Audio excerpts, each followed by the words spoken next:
links to files and downloads that you can still go back and look for. But first, just for a little bit more about core. What I'm going to show you is what is being used in early childhood special ed right now, which is right here in the first floor of this building. We started this last fall, getting the core books into the classrooms. And we have 6 classrooms. They have a morning session, and then we have another group of kids who come in the afternoon. Each classroom has 2 paras, and we have 4 SLPs, we have 2 PTs, and 3 OTs. So everybody has one of these books here. I'm going to show you. I grabbed 6 to pass it along, and when I told the people I took them out of the room, they kind of panicked, like, make sure my name's on there so I get it back, because a lot of work went into putting these together. I have one on the document crammer I'm going to show you and just kind of go through a little bit how they work. And then right here, if you click on here, it's a link to the actual Boardmaker Studio file that has all of the pages in them and more. In ECSC, we didn't put all of the fringe pages. You'll see as it comes by, but there's a lot more fringe pages that can be added to the book as well. And let's see. Flip this over here.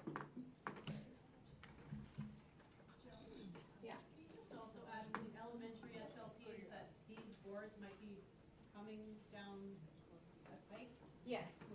So, yep, Michelle that's exactly right. We've got it in the classrooms. And then we also have them for some students who need their own personal book. And I'm going to go over a little bit how we're doing both of those. Okay. Sorry. So you can see the book up here. On the left side is the core vocabulary, and this was selected to be what words do we use the most right now when we're teaching kids of that age.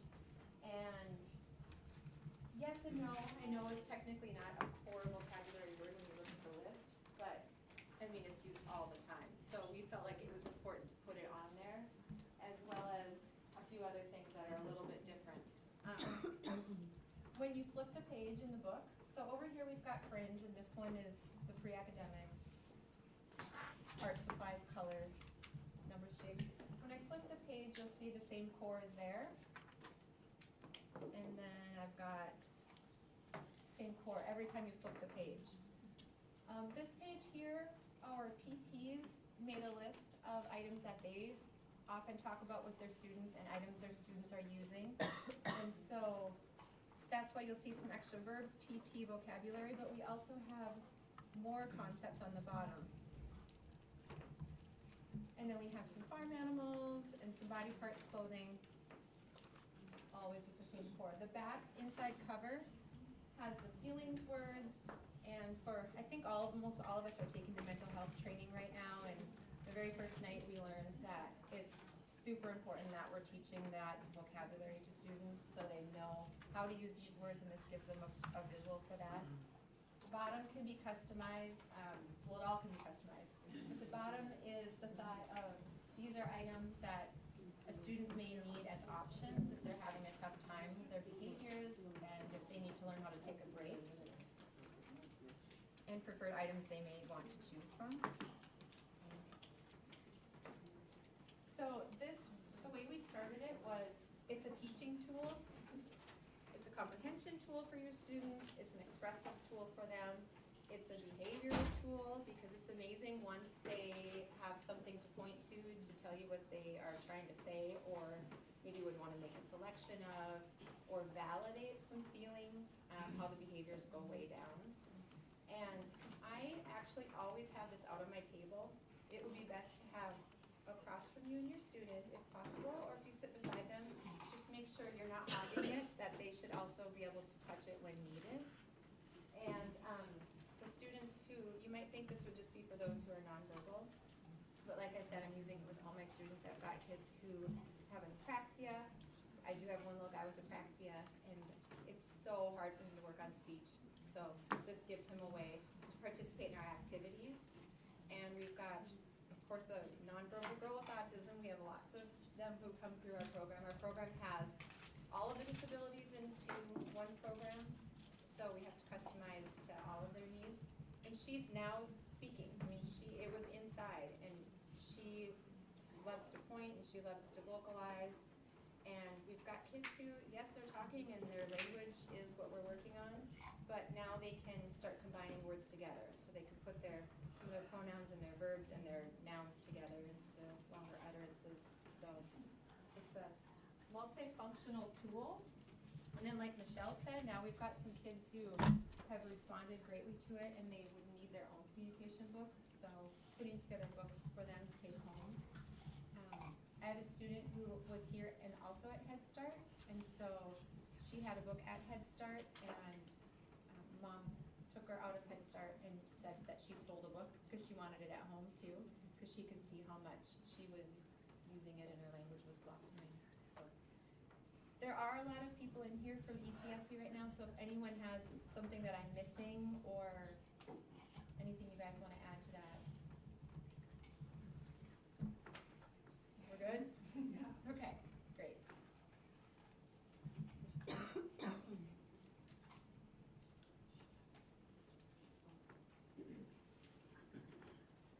So like I said, it started out as being a teaching tool and just modeling through aided language input as we're just teaching. And this has a nice video I'm not going to play today, but it's great because it's with this gentleman here. So I'm talking about it with preschool. Well, here's a guy who actually has a NovaChat device, and his therapist is just having a conversation with him, and she's not doing any structured therapy. She is touching on the NovaChat as she's saying things, and he's watching and he's learning. So and that's exactly what you would do with the low-tech books. And then down here is a scoop it of a whole bunch of aided language input resources, all that's been conglomerated together into one link. So you can just click on them and they'll take you right to it. All right, so now we'll move on to literacy in AAC. And these are all links for you to be able to go to as well. These are the sources that I've used in compiling this information together. This first one here, by toxins.weebly.com. This is in the UK, so some of the products, if you read through this, aren't products that we do have here, but there's a ton of great ideas. There's 101 ideas. But if you want to make note of, go to idea number 25, 44, 46, and 47. I thought that those were some new fun ways to get literacy out there for your students. So it's 25, 44, 46, and 47. Some of the first ones you might read through them and it might be something that you already are doing or you know about. But even right here, let's see, this one's number 5. Yes, we know we should choose books with repeated storylines, but if you go down, they give you a huge list of them right here. Alphabetical order by the author, so a great resource in and of itself right there.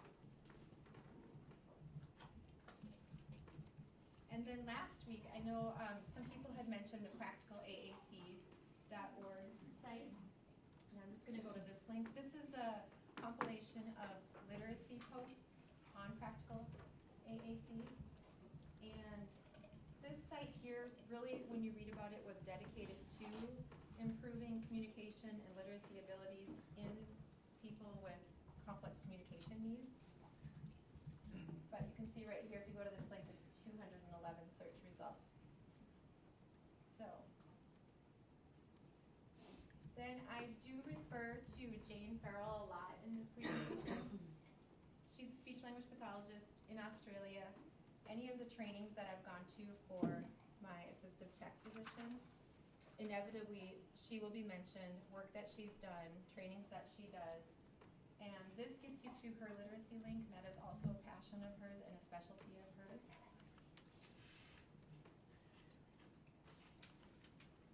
And these next ones here are some of her slide shares that have to do with literacy in AAC. Jill, do you know what that class code is for joining access this? Last week, Alice gave us that class code. No. Okay. I've got it. Do you? FEJ. That's what? It's FEJ. J5I8. Did you get it? Is it lower? Okay. F as All in lowercase. Frank. Oh, all lowercase, sorry. All right, and then the bottom link here is atfored.com, and these are a link to some free webinars. And there were a couple on here that I thought might be of interest, like supporting students with dyslexia, standards, accommodations, technology, and strategies, and then right next to it is AT tools and apps to support executive functioning, middle school, post-secondary.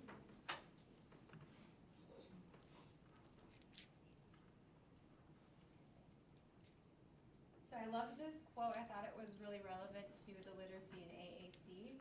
No student is too anything to be able to read and write. Okay, so we're gonna get to some slides a little bit later from a presentation that I went to at the Closing the Gap conference last fall. And Closing the Gap is something that Alice and I get to go to every other year. It's in Minneapolis, and it's tied to assistive technology, augmentative alternative communication, and education. So it's a huge, huge resource for us. But the one that I was talking about that we'll get to the slides in a little bit later is the two individuals could not stress enough how devastatingly real it is that students who have complex communication needs are not taught to read. And literacy is basically non-existent as far as teaching it to them. Yes, they have symbols with words on them, but that's not teaching them how to read. And so what I'm doing today is passing that information on to you and giving you the resources that I received from them on how to do so. And I think that it can definitely go beyond, our complex communication needs. It can go to many students on our caseload. So when you think about literacy instruction, thank goodness it's no longer just a phonics approach or just a whole language approach. And some of us might have children who split, and I know I am. One of my daughters got the whole phonics approach, and then my other daughter got the whole language approach, and it's amazing to me the difference in their spelling and their literacy skills. And combine them together now, and we now know that we have to follow a balanced literacy instruction approach. And thankfully, Fargo Public Schools brought on the Journeys literacy program this year, which they say right here, it is a path to balanced literacy. So it's covering it all. And if you look up the Journeys Common Core book and the research behind how they came about with Journeys, these are the pieces that they incorporated into it, which is of course the two together for balanced literacy. So it covers phonemic awareness, phonics, vocab, fluency, and comprehension. And then if you remember the 4 blocks, or have heard of that before, that used to be a big buzzword in literacy. Jane Farrell, a lot of her literature and her information on her website still talks about what she does to teach 4 blocks, but she also realizes now that we've got guided reading, self-selected reading, writing, working with words, but we also have to add in shared reading, and not only working with words, but working with letters and sounds. And then you've got your balanced literacy. And she also talks about, within this balanced literacy, you have your emergent readers and writers and your conventional readers and writers. And I'm guessing a lot of you have both. So the emergent would be before they get to words. So they're doing the alphabet. They are, if they're AAC users, they're at that symbol level and are not yet able to just communicate with words because they haven't learned how to read. And so what she says for emergent is you have to work on intervention that covers letters and sounds, shared reading, shared writing, independent reading. So that's where you're working, that's what you're doing all together. Once they move on to conventional, now they're reading print. They have to work on intervention, working with words, guided reading, self-selected reading, and independent writing. Okay, so then, how are we supposed to teach all of this to our diverse learners? Well, first of all, before we get into exactly what you cover, we just have to take this all in and just good reminders. It's kind of like last week when Alice was referring to presumed confidence always. We need to see the students we work with as readers and writers. And we need to have an expectation that they can succeed. And if we read regularly to students and have an expectation they will listen and participate, then it will happen, even if it's not practice. Now, I feel like I'm preaching to the choir when I say that, but I also do say, even as someone who's called an AT consultant, it really was, it took me back to think about, oh, what literacy program is being done with students who use AAC? And how, is it systematic? Is it just piecemeal together? So just remember that we have to expect that they can if we do give them the right intervention. These are some links here that give some more good information about the comprehensive literacy for all students. It also, let's click on it here. Some of these links take just a little bit longer to load, but basically it's good reference material for you to read through.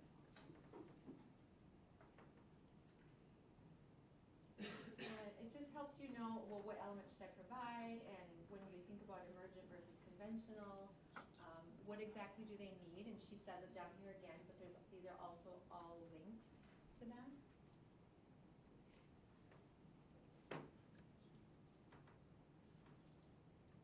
And then the Y literacy, this is a slide share. That gives great information, so it could be something great to refer to with your colleagues and with parents. Okay, and it talks about a case history too.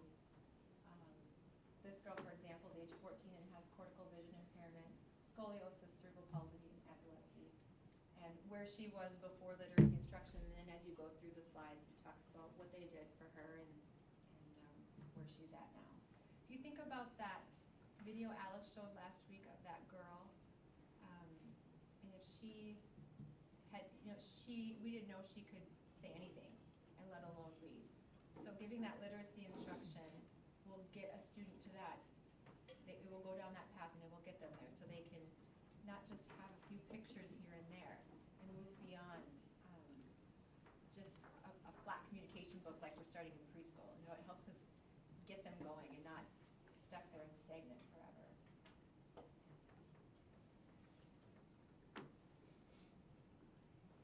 Okay, so when I talked about that diagram with the guided reading and the shared reading and the self-selected reading, these next slides just go through some references and resources that you can use to target those areas, and then later you'll see an actual lesson plan with a systematic approach of what needs to be included. So for guided reading in AAC, this is a site with a few suggestions of apps that you can use for guided reading, because this is about technology too. So you can refer to that.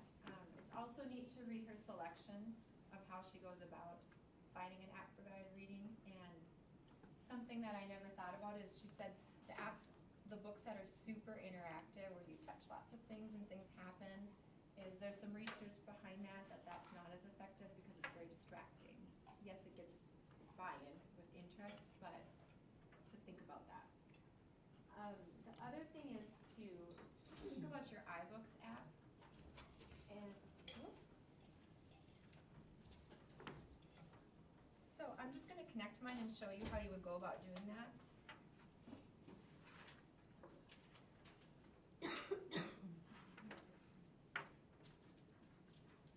There are a lot of free books available that you can download. Let's see, it has to go over here.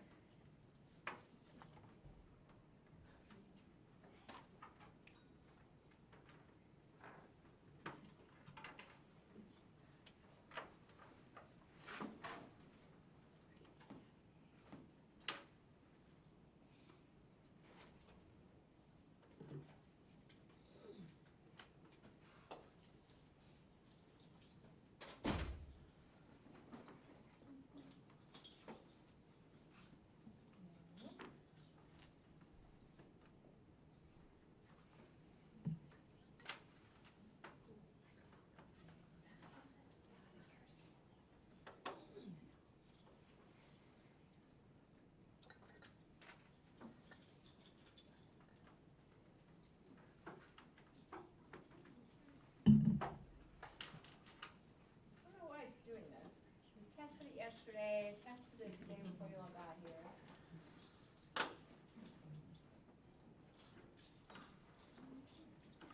Oh, I gotta hit this, it turned off. Okay, good. I can handle an on-off button.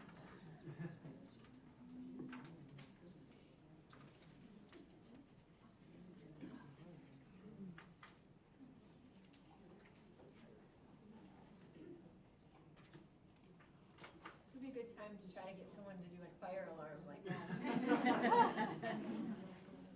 I know you didn't try to get someone to do it, Alice. I thought about finding someone who'd do that for me. Fire drill.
Come in handy once in a while.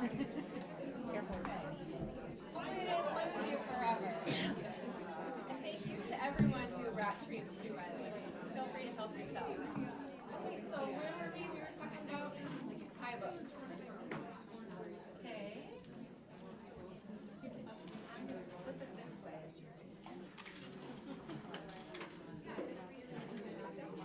There we go.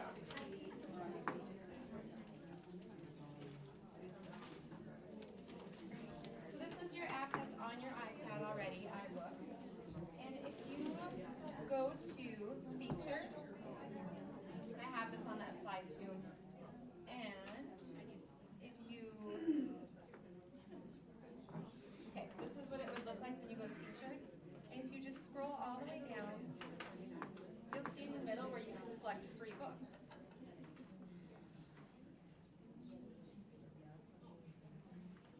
Okay, there is a search which you can't see because of the wood frame, but in the upper right you could search, or you could just scroll down and look for what type of book you're looking for. So I went to kids books, I downloaded a few of them, I'll go back to my books now. And then, let's see, let's go to in the first row. And if you go to settings on your iPad, I'm going to go on here for a little bit. Because they don't have speech to them naturally, you can, I mean, there's a couple things in iBooks that have speech naturally, but this one did not.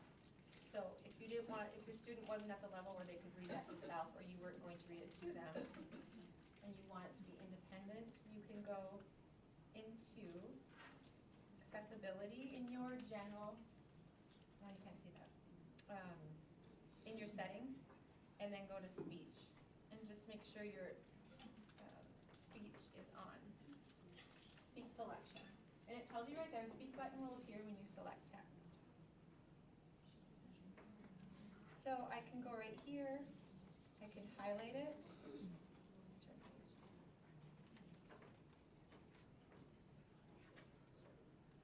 No, it's not highlighted, there we go. And then it says speak right there on the little menu that pops up. Thought in the next moment it was on the floor. Oops, she thought. Really exciting. But it's available for you. You can adjust the rate. So that one I slowed down a little bit. You don't want it to get a little too slurred sounding. Okay. So now I'm going to tap on it once here. I'll go back to library. And just know that that's there. And this is under the guided reading slide, so that wouldn't be read to self anyways. Just if you would like to project it and you're doing it with a large class, it would be a great way to do it electronically.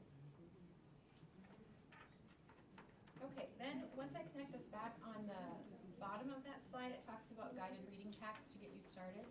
These are really cool.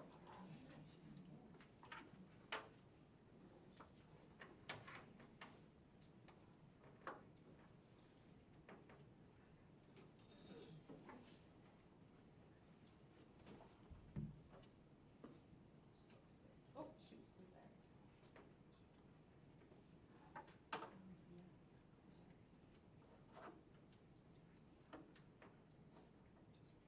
Okay. So if you click on it, it will take you to the page with all of the books there that she's already put these whole packs together for you. You can read through to read exactly what do I do. It's good information if you're having a parent do this with your students too to read. So you can see the books here. If you click on the link underneath it, it will download it for you. And then you just have to go into your downloads, or at the bottom of your screen right there, you'll need to open it. But I already have this one downloaded. This was Blue Hat, Green Hat by Sandra Boynton. Went to grab it from the library today and it wasn't there. So I don't have the actual book, but I wanted to show you what resources come with this. So first, there's a whole plan for you.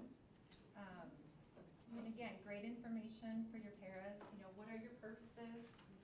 And what are some self-selected reading resources to get you to move beyond? And Tar Heel Readers is a site that you'll see a lot throughout all of this information. I will show you that in a little bit. But what is really cool about these guided reading packs that Jane Farrell does is for each book, when you go into the plan, she says right here for a bookshelf of suggested Tar Heel Reader books, you would go to this link, and then that link of books that she has is related to this book here. Because I think Tar Heel Reader is great, but it's also a little overwhelming to find just the right book because there's a lot of books on there. So that was really cool of her to do that for us. Then it gives you writing tasks, ideas to go about the book, and working with words. Okay, then she pre-made a lot of BoardMaker boards, but she converted them to PDFs. For someone who doesn't have BoardMaker, you can still use these. So for example, the colors the animals wear. If you don't have something like this with the colors in it already, she's giving you a colors board. She's giving you lots of fringe boards here. And how a turkey should have warm clothes. Remember, this is all related to that book if you know that book. So again, if you got the communication book, you've got a page which just happens to have the body parts and the clothes on the same page, because then she also gives you a separate page of clothing. Then she's got some cute ones that she made here. What does the turkey do that's funny? Hat on feet, shirt on legs, pants on head. So that's where you could use this as well, and you're combining them together because we have on over here as a core vocabulary word. Hat on feet.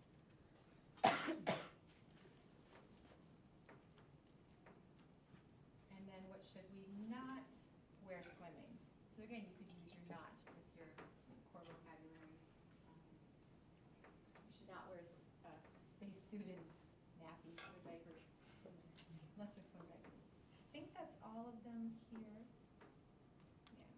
So, again, the point is to get you started, and it's something that does not require any thought, so I like that. Close them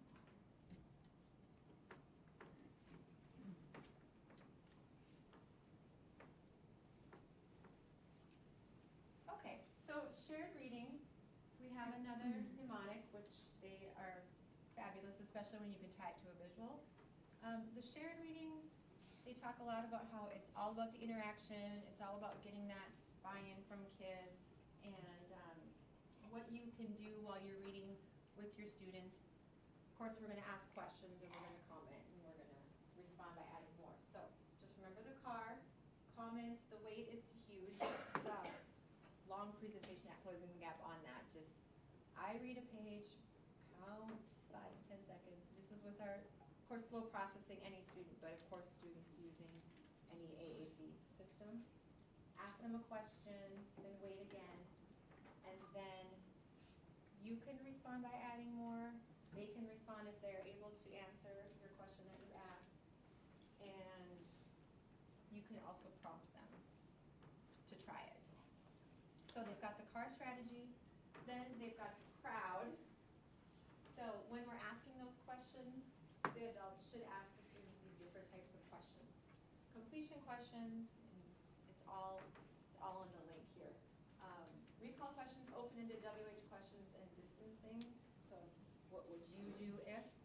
So then you take this visual here, and they say put the crowd in the car, and the crowd has your completion, recall, open-ended WH, distance, and there's your car.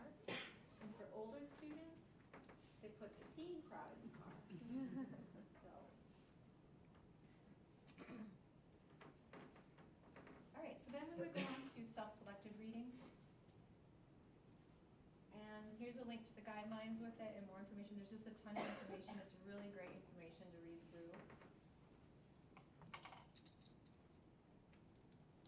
Okay, this is great because there is guidelines, and so you can go through and ask yourself, or you can work with the classroom teacher especially, you know, do you have 20 or more books per student in your classroom?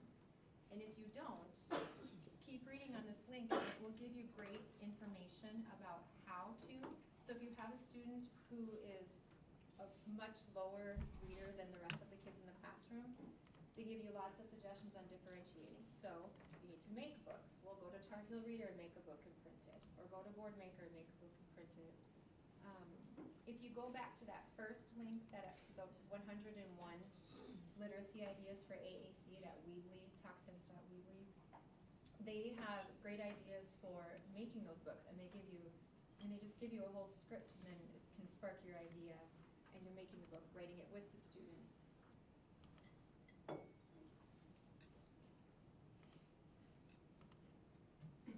What did you say about making a book with the student? What was it, Target? Tar Heel Reader. Yep. And I'm going to open that one too, and I'll show it to you guys. TarHeelReader.org. Okay, so then this right here is a link to picture books for older readers.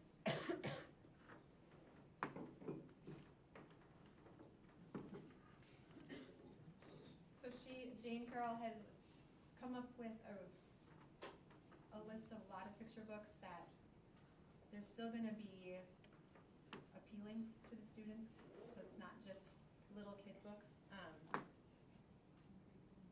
The humor behind it, I think, is more what she says would work better for older students. Okay. So, there's quite a few. And then this link right here, I'm not going to open it, but this is a site called Level It Books. It provides you Lexile, guided reading, grade level equivalent, and DRA level for a book. So all you have to do is either flip your book over, you type in the number, and it shows you what number it needs, and then it will tell you this information, or you can scan it on there too. If you can download the app and do that.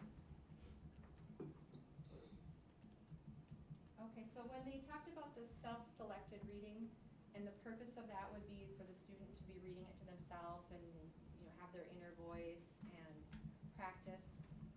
But then this is great information for what do you do for the nonverbal readers. Read to self and read out loud. How can our nonverbal readers read out loud, and how do we know if they know what their inner voice is to even know if they're reading? Because they can't read it to you. You have no idea if they can read. So this link right here gives you all of the information on how you can teach this approach. You use this approach to a student who is nonverbal. Teaches them how to get that inner voice. And then it gives you examples. So this would be your guided practice.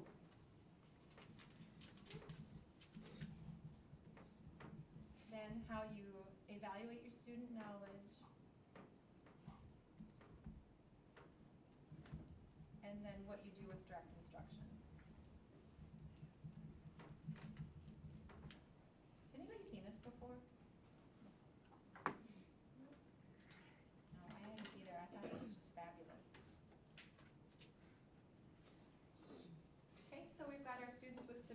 and physical impairments, this is how they will use their internal speech to be decoding words as they're reading. Gives them a strategy, it gives them a way to sound out words in a way for teachers to know if they really can read the words.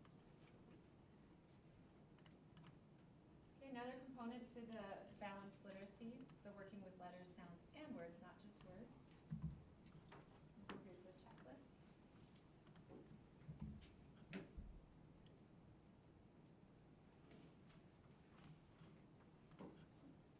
All right, so right here, this is the checklist for emergent students.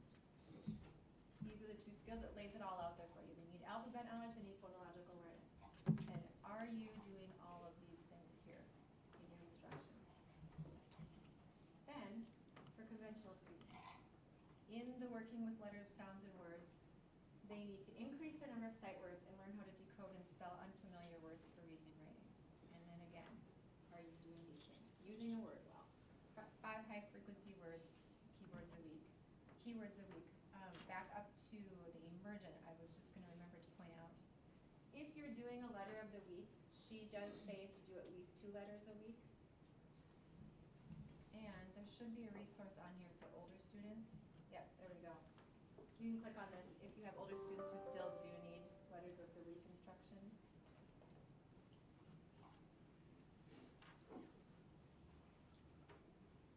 Okay, so then when you get into the onset rhyme and the word family activities and resources, I just copied and put it all in here because it was just too much information to put in bullets. But Word Maker Studio, which a lot of you in this room will have that if you're working with IB, MI, kids who have AAC systems, younger students, you likely do have Word Maker Studio. But the templates in there, they have the onset rhyme activities, and they also have links to Spectronics Activity Exchange that you can download to have interactive templates to use.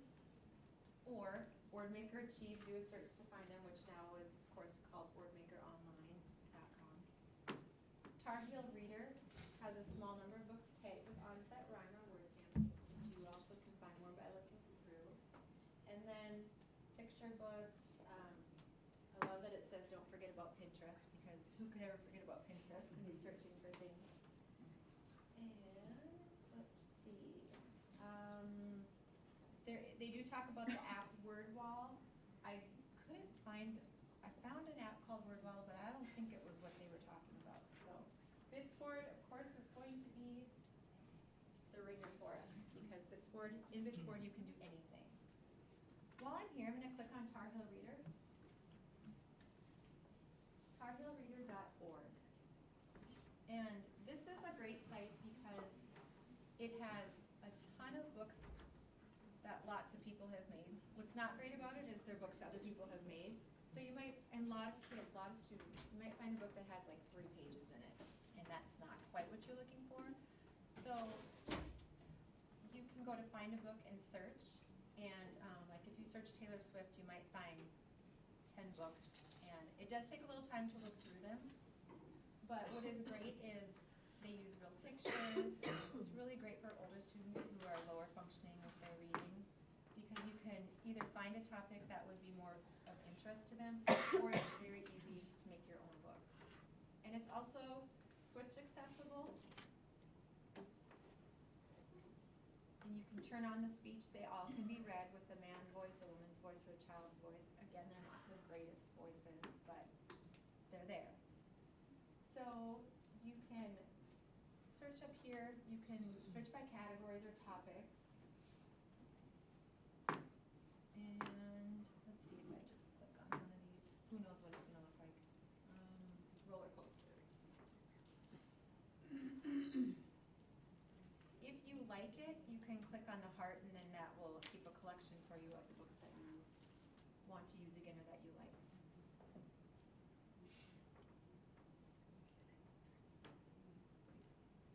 Okay, I'm going to turn on the speech now. Very simple interface. Just click on the settings icon and we'll go to speech. It's on silent. And let's go to child.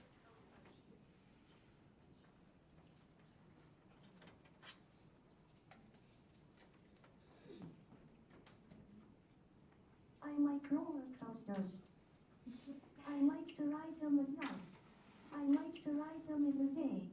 So instead of searching for a book, you would write a book, and you really are just given a blank page. You would just copy in your picture, type your text, and publish it, and you're good. And I love, again, that it's Switch accessible. Do these print out easily at all, or not? You know, I have seen that they have been printed out. I haven't printed them myself, but yeah, I mean, they printed them, laminated them, did the binding on them, and they're like half a sheet, how they print it out, so.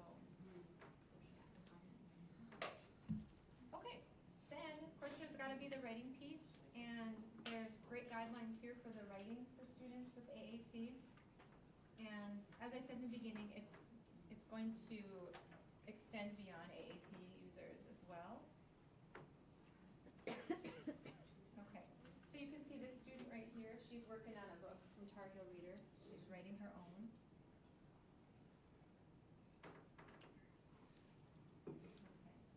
Okay, so here's your guideline. This is a interesting question. Does their pencil include access to all 26 letters of the alphabet? And what they mean by that is an alternative pencil. So, let me look at an example here. An alternative pencil could be a keyboard. It's just a way for a student who can't physically hold a pencil and write. And, like this one right here, they have rows of letters. They would call this an alternative pencil. This is a student who can't vocalize at all, and so what they're using is partner-assisted scanning. This person says, okay, so we're gonna write something, and you know, what's the first word gonna be? Is it gonna start with an I, and then wait? And if that student has a way of saying yes or no, that's perfect. If they don't have a way with a head nod or a vocalization or an eye gaze, you can just bring in Big Macs, step by step, something that is a speech generating button. This could be yes, this could be no, vice versa. And then you could also have the ones that could have a switch plugged in too, if they can't reach up and hit the button to somehow hit the switch that says yes. And it's really fun to start this and teach this, because no matter what the student says yes to, you're, oh, okay, a J. I'm gonna write down a J for you, and then that's where you can figure out, is that really the word you wanted? Does that even spell a word? And that's how they will start to pay attention to those letters really quickly.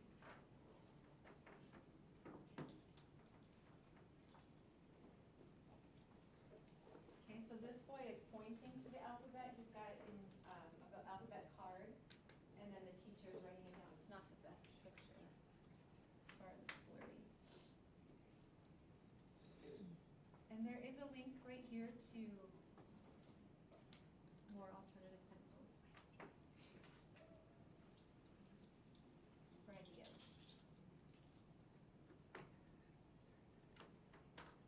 So this student, you can't see a switch. Maybe he has one by his knee, maybe he has a head switch, or maybe he can vocalize enough to show that yes, I want a B, or no, I don't.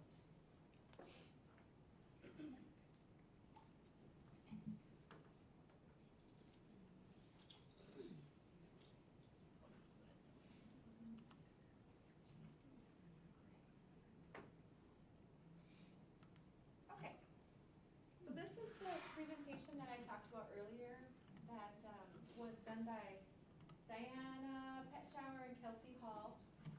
And this is where they really hit it hard in the beginning about the research of, oh my gosh, we're not teaching kids who are AAC users how to read in a very systematic way. And also they talked a lot about Common Core. Look at Common Core, that's expected of all of our students. And if you click here, you will get their entire presentation, and you'll see all of those slides about the research, and the Common Core, the standards. But I did not want to include that today for obvious reasons. Part of that presentation was where they gave us a lesson plan. And so if you click on this link, and you want to click on Open with Google Docs when you do, because it'll be opening it in your drive. Then do File, Move to My Drive. Then you will have it in your drive, and you can do File, Make a Copy. Because right now, it's got examples in there, so it's pre-populated, but it's a great form, so you could, once you have it, delete the information, make it blank, print it, or you can just keep making copies and type in your own lesson plan information. I'll show you what that looks like. And then the slides that follow this show all of the components they're including in it. But I always like to see somebody else's example. Yeah, that's a great form, but how do you really do it? What do you put in it? So she's got that all down right here. And then over here in assessment notes and comments, she puts down what types of materials she's using to do these lessons. Sometimes it's an app, sometimes it's actual physical cards that they're using. So this is what you can save to your drive, make a copy, and then erase everything so you have a blank one for yourself.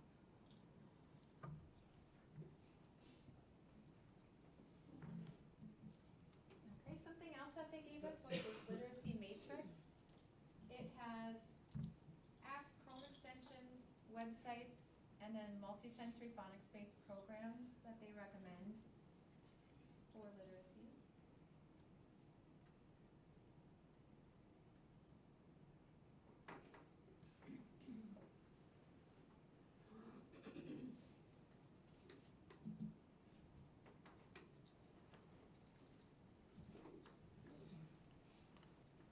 So it tells you the name, the cost, and what you can do with it, what the features are. And it also has it broken down by extensions, apps, so on and so forth. Okay, so when they talk, about the comprehensive literacy lesson, this was all of these pieces were on that lesson plan. And they are saying every lesson you need to hit all of this. Phonogram drill, blending drill, review your words and concept from before. What are your sight words? You are now going to instruct a new concept. Sentence reading, new words concept, sentence reading, phoneme morphological awareness task, and then writing, and controlled passage reading and comprehension. So a little bit different words than we talked about before, but it's all the same thing, guided reading, read to self, silent reading.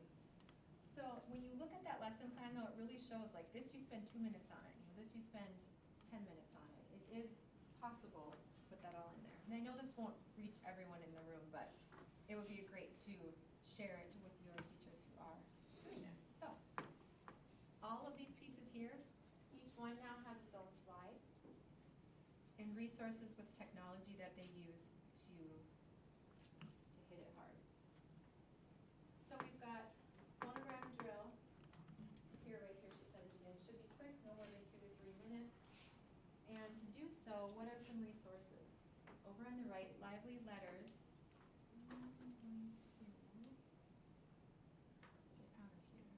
Lively letters was something that this presenter, Kelsey Hall, talked about over and over and over again. She is an SLP, but she also has gone on to get further training to be Orton Gillingham reading instructor or something like that.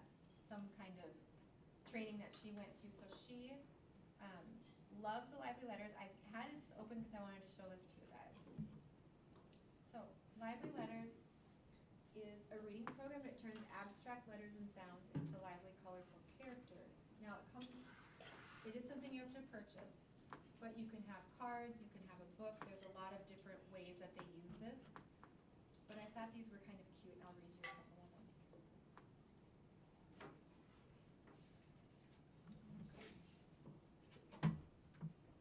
So this is what they talked about with the B and D confusion.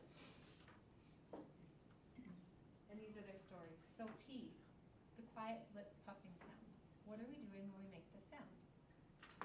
And then it tells you produce it, over-exaggerate, keep your voice off. We're using our lips, keep them together. So it really walks you through. So please, you're gonna love this. Also, put your hand in front of your mouth. You feel the air coming out. Does it come out slowly or is it puffing out? It's a whole script for you, right? It's puffing out. We could call this a lip puffing sound. Is your voice on or off? A lot of words there, a lot of verbiage that has to come from you. But remember, this is for the purpose of reading, not the purpose of a 3-year-old trying to make a P. Okay, this is trying to teach the difference of the print.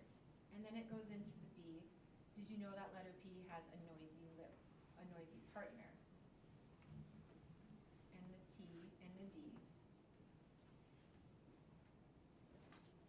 So you should read through those. They're really, really cute. And you might be able to use them actually in speech therapy instead of for the purpose of teaching the print letters.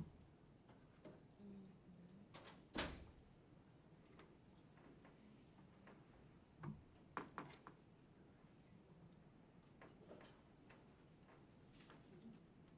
go.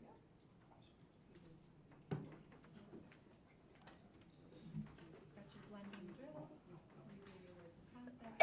I'm just gonna flip through all these. I won't read them all to you. But if we have time, I do have some of the apps that were listed on the right that I can demonstrate.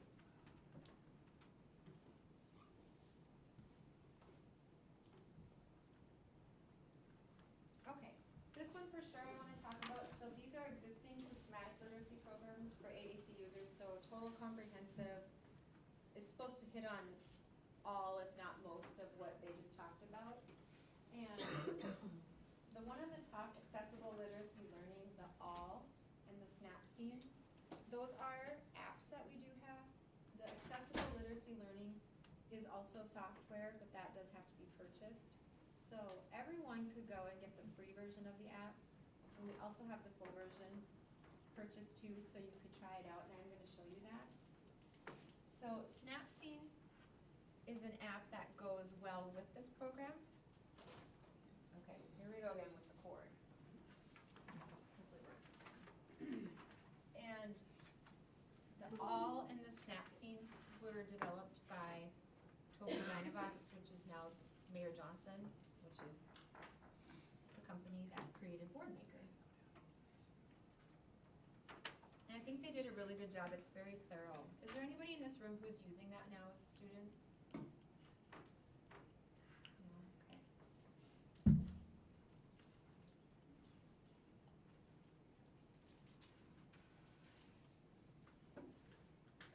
So I will open the all app first.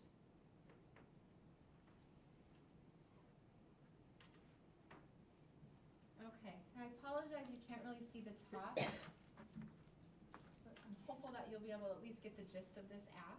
There's a lot of customization here that you can do. I'm actually going to go back to teacher mode. So you can see you've got 3 different stages. You've got your sound blending, letter, sound correspondence 1 and 2, phoneme segmentation, CBC word decoding, letter sound 3, advanced word decoding, irregular sight words, high interest sight words, shared reading. And then we also have books that come with the app over here that are embedded right into the app. There's a whole bunch of them. I think there's over 30. You can create your own books, and you could import other people's books if you've got different users.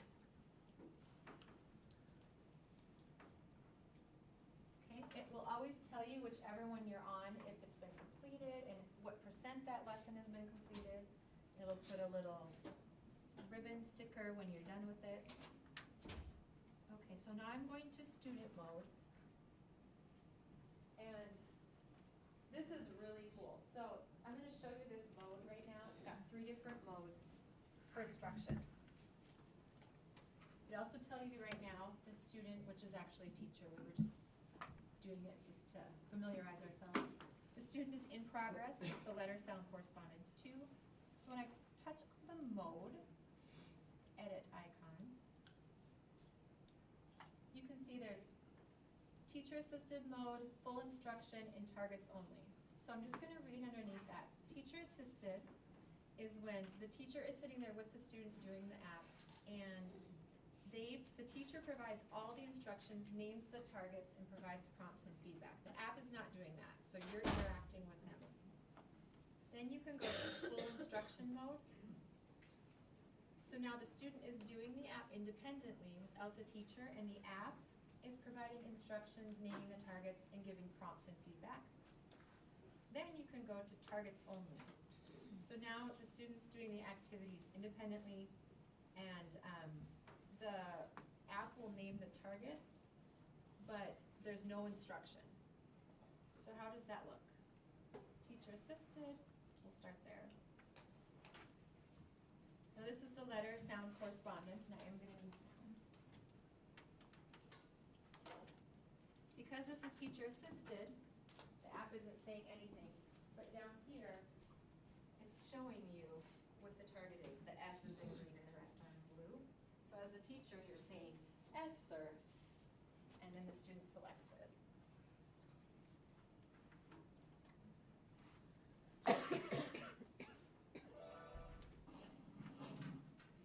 This is really motivating because every time they get one right, they get some kind of, like right now it's an ice skating polar bear and he gets a snowflake. But every time you switch an activity or, I'm trying to think if it's even a different page. It's always something new. So it's a bunny getting a carrot, it's a dog getting a treat, so it just keeps it interesting. Okay, so then I'm gonna go back and I will switch to full instruction. I am going to say a sound. Listen to the sound. Then look at the letters and point to the letter that makes that sound.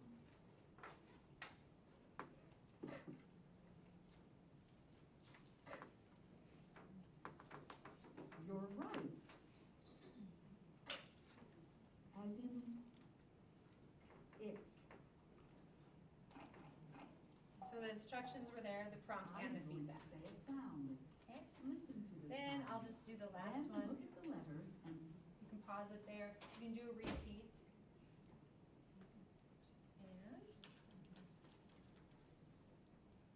And notice here too, on all of these modes, you can select practice, so it's not recording the information, but you can do progress monitoring by leaving it blank and targets only.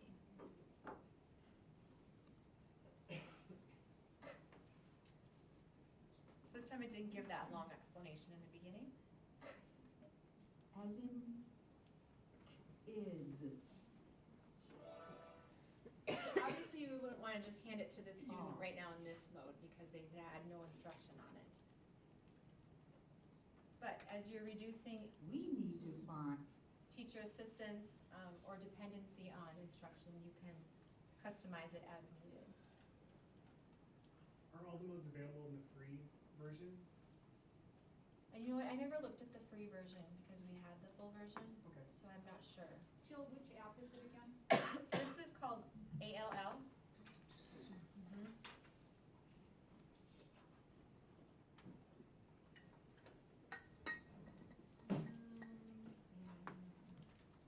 And it's made by Toby Dynavox when you're searching for it. Accessible Literacy Learning is what the ALL stands for. And then this next app I'm going to do is this snap scene over here. This is one that they talked about a ton as being super versatile, and once I started using it, I could see why. And that this snap scene was originally made by Mayor Johnson, Toby Dynavox, Mayor Johnson, to be a communication app by scenes. But in the literacy sessions, they were saying, use it for literacy, and I'll open it up and you can see why. Okay, so these are the samples. So basically you just put a picture on there, one that you take, one that you save from somewhere else and put on your iPad, and then you just circle areas and you add your speech to them. So they just demonstrate how that will look differently. So if I tap on her head, let's crank it up. It's somebody's recorded voice, so it's gonna be probably a little bit quieter. My turn. And if I tap the ball, Catch it. Push it. Your turn. I want that ball. open the read a book example.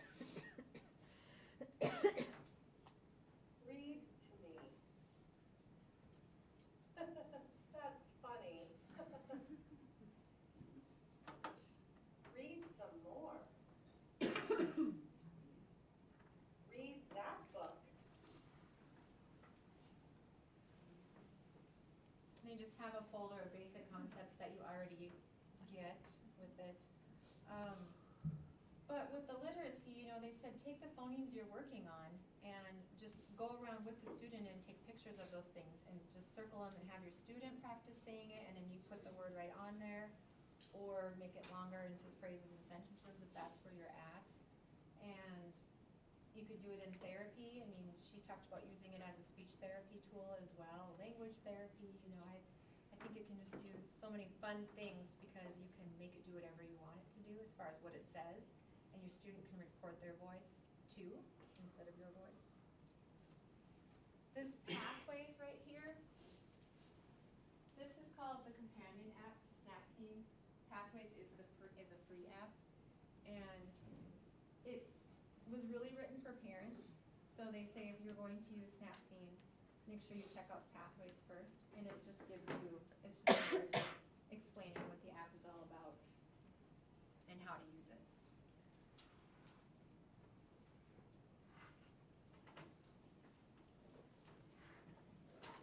I don't think we have a scheduled break that we're taking, like last week. If you just want to get up and go to the bathroom and get a break, feel free. We are almost to the end of the literacy one, so, I mean, Kim, if you want me to take a break before executive functioning, I sure can. Or we can just keep going and Doesn't matter to probably me. get through it a little bit earlier. Maybe Everyone likes people the would word early. I don't know. I mean, I'm here till the end, but. Okay, so those are those apps. And these are some references for literacy with technology for the secondary. These are apps that are being used in Fargo Public Schools or can be used. And then I just have a couple slides about AAC in the IEP. Because this link right here was provided in that same presentation, talking about lots of information from, I think it was Linda Burkhardt, she's an AAC expert. Ways to write goals for your IEPs, ways to not write goals for IEPs, and what to consider, what to think about. And it goes over strategies as well. It's actually quite a long, Gail Porter and Linda Burkhardt. So you have that link. And as long as we're talking about AAC and the IEP, I just wanted to give you some reminders that if you have a student at all using assistive technology and augmentative alternative communication in your present level, you can say exactly what they have been using. So I know sometimes there's confusion of, can I call it a Go Talk Now app? Can I call it PEX? And in the present level, yes, you can, because that is what he's using now. But when you get to adaptations, because this is where you're saying you have to provide, not the name of what you have to provide, but what type of service you have to provide or what type of resource. So here's where you would say a speech generating device instead of a Big Mac speech button. Or you could say, instead of Prolo-Quo, which can be in your present level, because if this IEP moves on to another school, we can't say that they have to have Prolo-Quo. We have to say they need some type of speech generating device to communicate, and then the other school might not have the same one that you listed in the present level, and that's okay. I'm fine with it that way. And then the consideration of special factors, just a reminder, we talked about that AT consideration form, North Dakota AT consideration form. So this is only when you're going to be exploring AAC. So when you have students using AT, or you want them to use AT, like text to speech, speech to text, you don't have to fill out a form for that. This is in our Fargo district. We decided we just want this to be for when, you know what, this child needs something. We don't know what it's going to be. We don't know if it's a communication VOTEC board. Are we going to start speech generating devices? But we need to start exploring it. And you could put that dialogue in your present level that you want to start exploring that. Now you have to fill out the form and just basically state what are they using right now for expressive communication, nothing, or sign language, or something. And what do we want to try in the next week? But we're going to try PEX, or picture exchange system. We're going to try speech generating device, or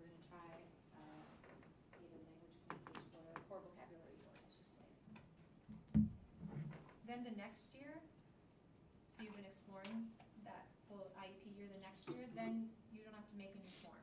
You just state it in present level adaptation. Okay. That is all for the literacy portion. Does anybody have any questions?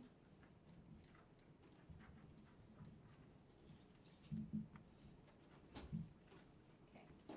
I hope you have a chance to go back and look at those links as needed for your students. There's a lot of great information that was not written by me, but the links are there, and I think they're fabulous resources. Okay. Executive functioning, attention processing, and memory. This was a pre-conference. Information is from a pre-conference that I went to at Closing the Gap. That means that the entire day was devoted to this topic. And they did not have anything digital, so I tried to take notes as much as I could, but they have, they really followed it verbatim from their handout. So I'm gonna send around 2 copies of this same document, just for you to write down if you do want a copy of this, and I'll just make copies and send it to you. And this little piece here is not in that same packet. These are actual strategies of what to do. We've got teacher strategies. And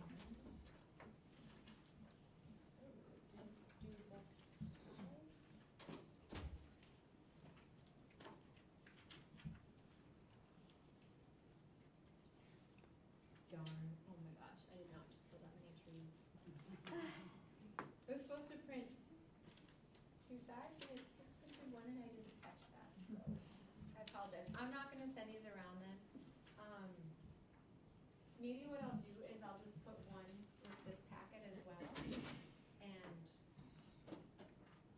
anyone who wants this packet, I'll also send you these. The teacher strategies, student strategies, and environmental strategies is what that was. So you can get the whole thing, because it will not make sense the way it is right now. So I'll start this one here.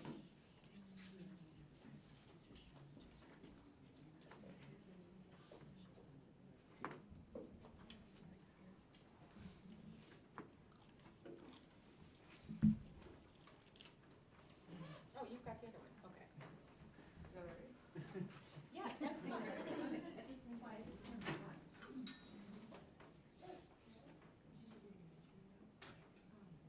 Maybe just take it to the okay, that one. Okay. All right.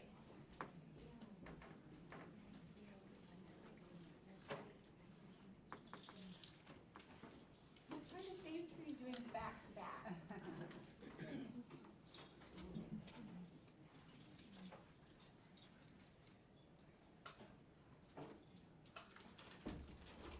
So this was the title of that pre-conference, and it was 2 SLPs. Carrie Huddleston also works as an assistive technology consultant, and they both work in Reno, Nevada. And then Taru Langsdale used to work in the clinical setting as an SLP. She did all of the adult outpatient therapy for people struggling with attention processing, memory, executive dysfunctions. And now she works for the schools in Reno and does this therapy right in the school.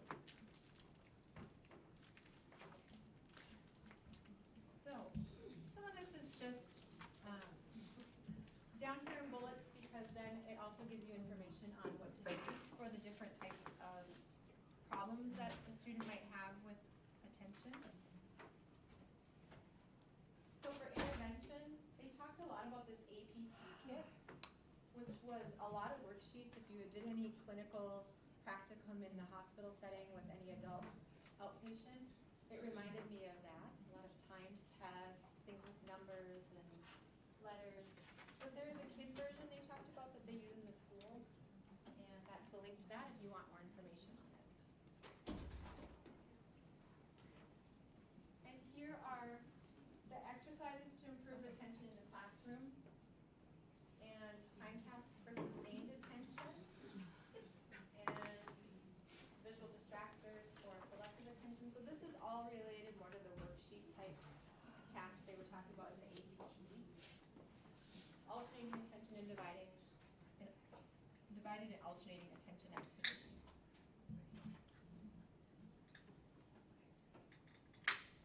Processing, definitely something that this group here knows a lot about.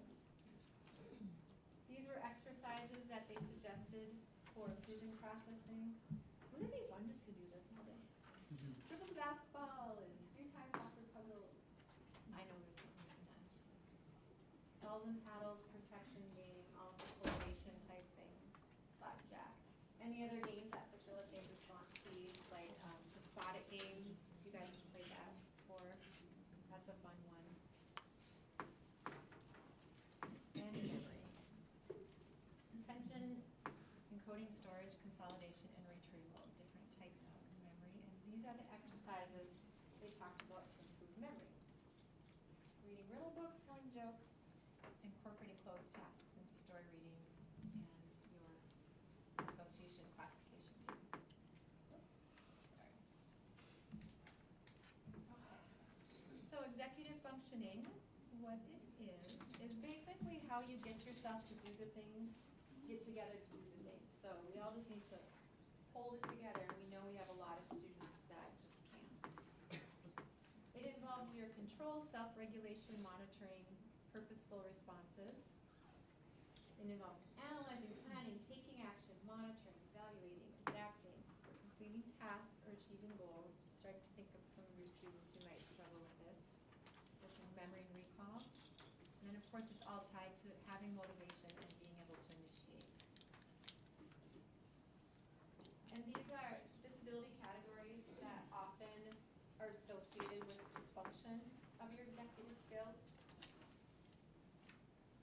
I'm sure you all have at least one, if not more, students who have shown that with these categories. They said that this is the biggest issue with succeeding in school, and there are often what they call, as the title showed of the presentation, that it's students who are just somewhere lost in the middle. And executive functioning ties in with attention, memory, and processing. So if you think about these characteristics, do you have students who have possible problems with forgetfulness, or inattentive, distractible, or time management? I feel like this should be presented to regular ed teachers, because I'm sure you guys are all like, yes, yes, yes to everything. Confused, poor homework habits. You might not have students on IEPs who go that far to say they have a disability, but you might be called in on interventions before that point, or with MTSS. And then I have those strategies that they talked about what to do, and then I also have a system that they spent a lot of time on that we'll get to in just a little bit.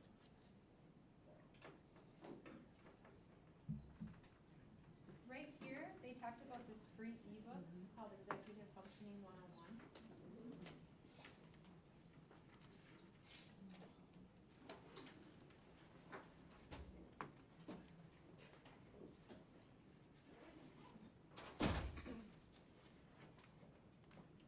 So it might just be a good resource to have for other staff, or if parents need more information on executive functioning, you can just download it right here. Just talks about what it is, how it impacts kids, with a lot of our students. And then it also talks about a day in the life of a child with executive functioning issues, so I thought that was pretty powerful to get a better understanding.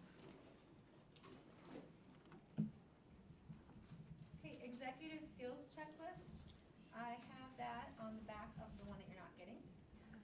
But it's just a checklist of all of the skills that if you have an older student, you can give it to them and just say, what do you have problems with? And they can go ahead and read through that. It'll help you hone in on their difficulties. And I'll get the middle portion of that handout copied and sent out to you guys. Maybe I can find a way to just scan it. I'll just scan it and add it to my Google Classroom. Because it talks in depth about your teacher strategies, your environmental strategies, and your student tools and strategies. This was the big one that they talked about is a binder system, and at first I thought, well, everybody has a binder. Every student is required to have dividers and folders. And yes, that is what it is, but they use this as an intervention tool. And they put this together with their students. And it was more than just folders and dividers. They have a lot of really fun gadgets that they put in here. So I'm gonna pass this around. But right away in the front is the school schedule, and of course it can be done in a lot of different formats than this. And then the student is supposed to select with you. Okay, so you've got a page of labels. What folder do you want for your English? They talked about the student who decided he wanted math to be his red folder because he hated math. And so he was starting to get that involvement, and it'll help his memory to know where everything is.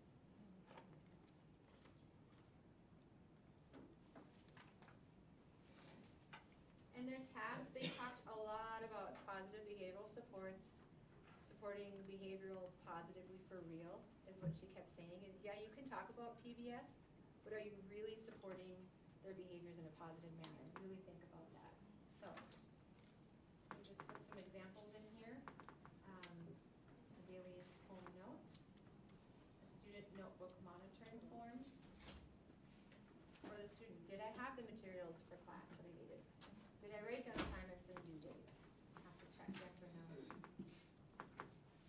And for the student to know, what are your accommodations? What do you need to be successful in school? This is just an example of a worksheet that they could write that down. 5-point scale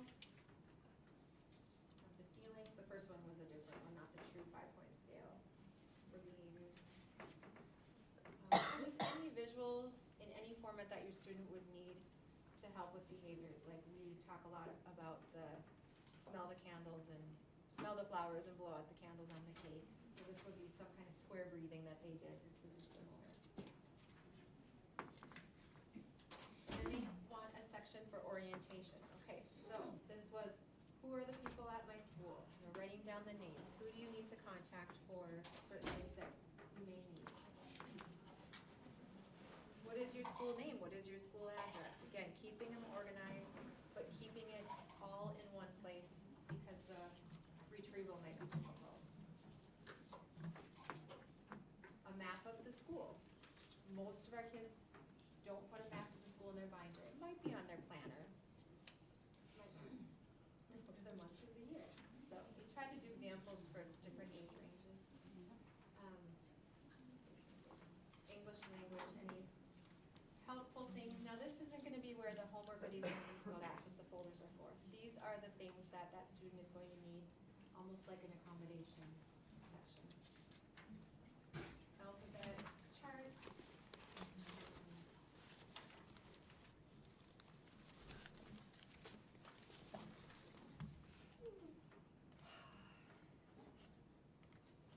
Using the body parts, I hadn't seen this one before. I thought this was cute and helper. Dates, accomplishments, where, personal information, interesting information. So all of this information that is about me that I might need to provide someone or know about myself. The main idea, the details, of course. Or graphic organizers. Lots of those in here. Math, with your student needs a number line, you've got it here in the binder.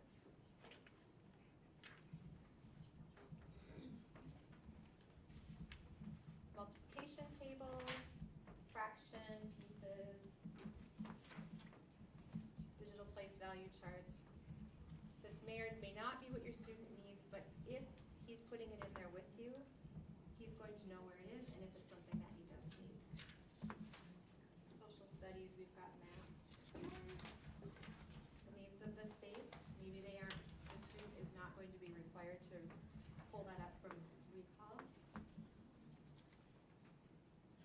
Oh, and the presidents, I know I could use all of them. Miscellaneous, how to open your locker. All of the students learn that when they start middle school, but how many of them can remember it? Most of them. So put it in there for the ones who have trouble with executive skills.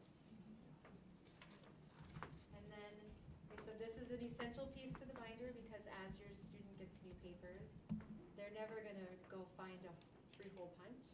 The paper will be loose and it will be lost, so teach them, you need to punch it, put it in there. And then, they also talked about a boomerang folder, which I didn't bring up here. The boomerang folder, it's what goes home and what comes back. So making that folder with your student, and they use board maker symbols, boomerang folder in the inside.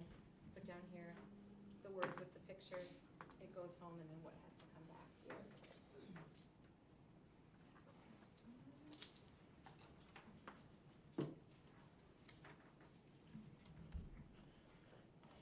Okay, so some technology that was recommended for executive functioning accommodations.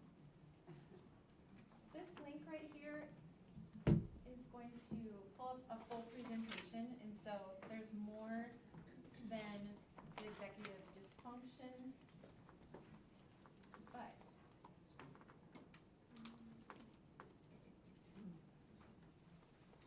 feel free to look it through. This was her latest and greatest of the last year. That's low cost or free.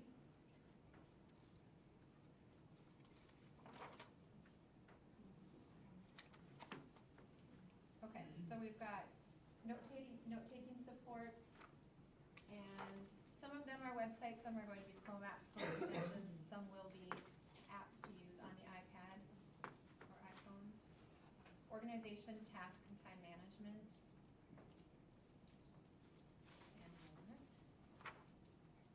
And then emotion regulation, stress management. So feel free if you wanted to look any of those up and let Alice or I know if it's something that you know, do we own that app or can we get something like it? Maybe we can help you out with that.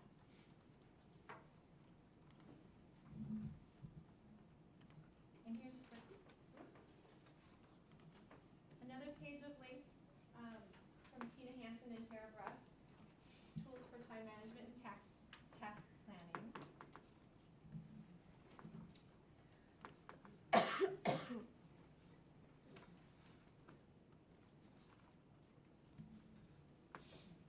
So here it is with the links to all of them, just like the other links.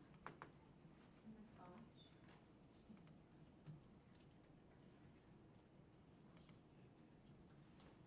Might get some good ideas from that. And then this is just a different format where they laid it out in a table.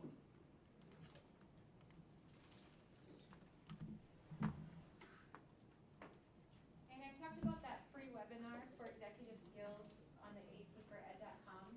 And then Diana and Stacey Driscoll from lifelongat.com also came up with an executive skills app matrix. Just like the literacy one that I showed you before, it's going to be very similar.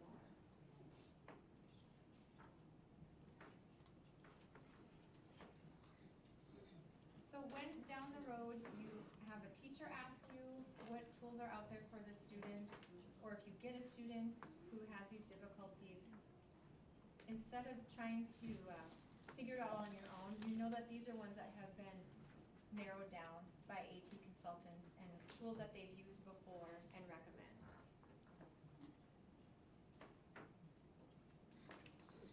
10 pages of it. Do you have links to the documents that you got printed in the binder? So like the homework completion, or is that just kind of, that's We what- did a make and take. Okay. They had it all printed for us in stations, Mhm. and we had to go through and put it all together. Okay. No, none of that. No, not even the notes from the presentation or any of the resources. But if you emailed either Carrie or Taru, Okay. I wonder if maybe they could get them for you. So that's gonna be back to the very beginning.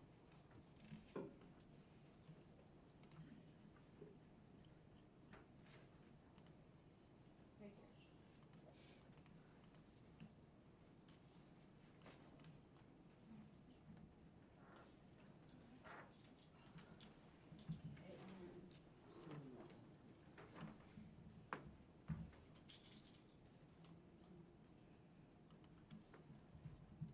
Okay, I'll just show a couple apps and then we